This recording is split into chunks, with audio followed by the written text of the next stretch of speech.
Looks like we're in for a treat today. The HyperScan by Mattel, the same company that made the Intellivision and the Power Glove. They also made every toy from He-Man to Barbie.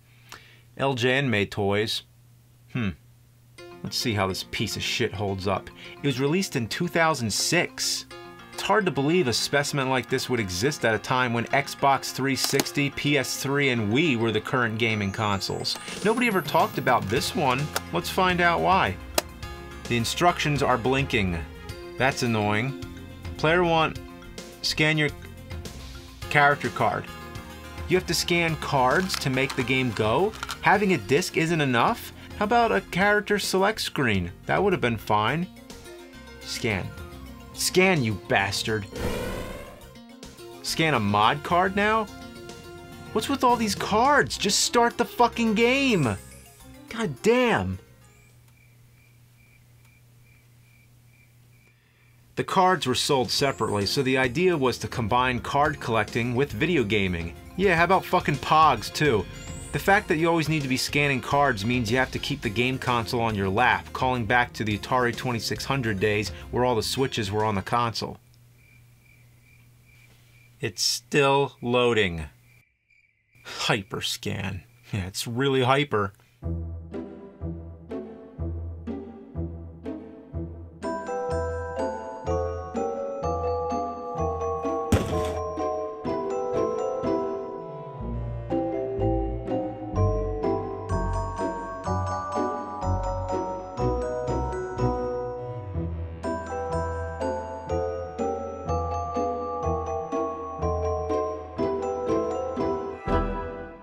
After a long load process that's only rivaled by the Commodore 64, the game finally starts.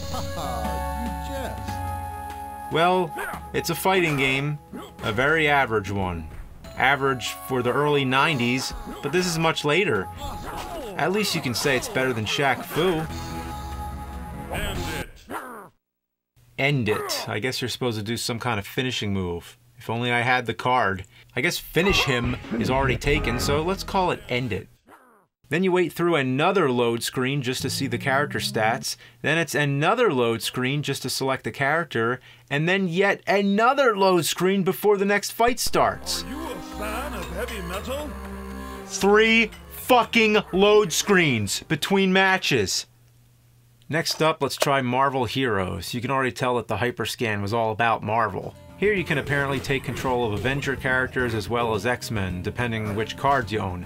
It's a standard side-scrolling action game. The graphics and sound are fair enough, but the control is kinda slippery, like you're running on grease. The attacking is delayed and the hit detection is terrible. Ah! Come on! Hit him! Hit him! I also find it hilarious that if you hang on to the side of a building, everybody jumps at you like dogs after a cat in a tree. There were much better games of this variety on Sega Genesis. Nothing to see here, folks.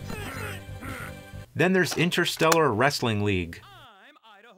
It's strangely quieter than the other games.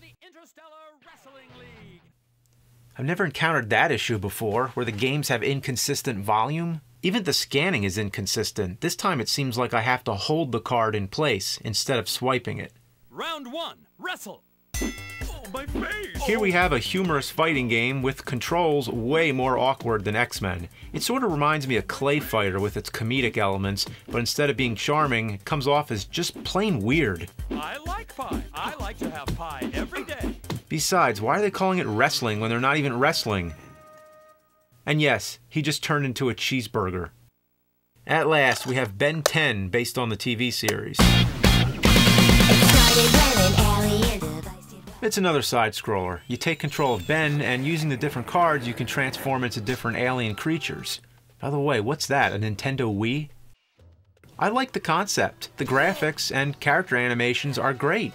This game could have been good. Almost awesome, but half the time you're not even playing the game. You're just wading through text boxes. Use the jump button to jump over the rock? This game treats you like an idiot. You can't do anything. Every step you take, the game pauses and another text box comes up. It's like Castlevania 2 Simon's Quest, but multiplied 1,000 times. It's like they took the most annoying part of one game and made it the whole game 20 years later. This game is so recent, it came out after I already critiqued Simon's Quest. Couldn't anybody learn? I was already 11 episodes in by the time this shit hit the market in October 2006. The text boxes can freeze you in mid-air as you're trying to jump over a hole. When it unfreezes, you lose your momentum and fall to your death. I'm trying to jump! Leave me alone! Let me play the game! I can't read it anyway because they somehow put the text on the background layer. How did somebody let this get so fucked up? These text boxes are your worst enemy and unholiest of gaming nightmares. Fuck! You know, I played almost the entire library for it. There's also a Spider-Man game that I don't own, but that's 5 games. They made 5 games total for this piece of garbage. That's less games than the Virtual Boy. Well, at least it's not as bad as the R-Zone. HyperScan. Hyper fucking shit.